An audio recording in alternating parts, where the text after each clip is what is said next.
अस्सलामुअलैकुम everyone, welcome back to my YouTube channel. आज मैं आपके साथ इमली की खट्टी मीठी चटनी की रेसिपी शेयर करूंगी। तो इसमें मैंने यहाँ बोल में इमली ले ली है और मैंने इसको नीम गर्म पानी में सोक कर दिया है। जब नीम गर्म पानी में सोक करती हूँ जल्दी सॉफ्ट हो जाती है। अब मैं कांटे की मदद से इसको थोड़ा सा प्रेस करूँगी ताकि इस तरह इसका गूदा सारा अच्छे से निकल जाएगा। अब ये मैंने स्ट्रेनर ले लिया है, यानी छलनी ले ली है, और फिर जो हमारा जिसमें इमली भिगोई हुई पानी के अंदर मिक्सचर हम इस छलनी में डाल के कांटे की मदद से दोबारा प्रेस करेंगे ताकि गूदा जितना भी है वो स्ट्रेनर से क्रॉस होकर नीचे हमें बोल में इसका गूदा मिल जाए। अब मैं इसको अच्छे से प्रेस करूँगी ताकि हमारा जितना भी इमली का जो पल्प है वो सारा हमें बोल में मिल जाए। तो यहाँ हमारा सारा पल्प निकल चुका है, तो मैंने सॉस पैन ले लिया है और इसके अंदर मैं अपना सारा पल्प ऐड कर दूँगी।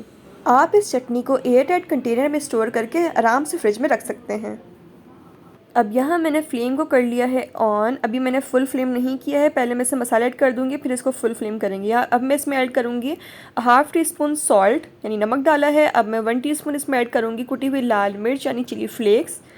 फिर हमने इसके अंदर ऐड करना है शुगर को, यानी मैंने चीनी ली है और मैं चीनी इसके अंदर ऐड करूँगी। ऑलमोस्ट आप इसके अंदर 6 to 7 टीस्पून ऐड करेंगे। यहाँ पे 1/4 टीस्पून काली मिर्च ली है, उसको मैंने ऐड कर दिया है। अब मैं इसको अच्छे से मिक्स करूँगी ताकि जितने भी जो इसमें मसाले हैं वो अच्छे से इसके पल्प में मिक्स हो जाएं।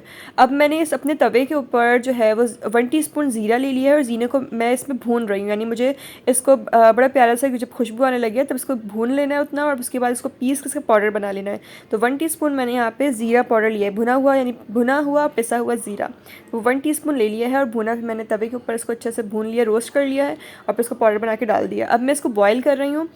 फ्लेम मैंने हाई कर दी है ताकि बॉयल हो जाए। बॉयल होने के बाद जब रिड्यूस टू हाफ़ हो जाएगा, यानी हाफ़ से क्वांटिटी हो जाएगी और ये मिक्सचर यानी हमारी जो सॉस है यानी चटनी है वो थिक हो जाएगी, तो यहाँ पर हमने फ्लेम को कर देना है बंद और हमारी मज़ेदार सी इमली की खट्टी मीठी चटनी तैयार है। ये बहुत ही मज़ेदार चटनी बनती है। आप इसको चाट पे, दही बड़े पे यूज़ करें, पकौड़ों के साथ यूज़ करें, बहुत ही मज़ेदार बनती है। आप देख सकते हैं कंसिस्टेंसी थिक हो चुकी है और ये डन है। तो अब हमने इसको अपने सर्विंग बोल के अंदर निकाल लिया है और हमारी मज़ेदार इमली की खट्टी मीठी चटनी तैयार है। रेसिपी पसंद आई so don't forget to like, comment, share and subscribe to my channel.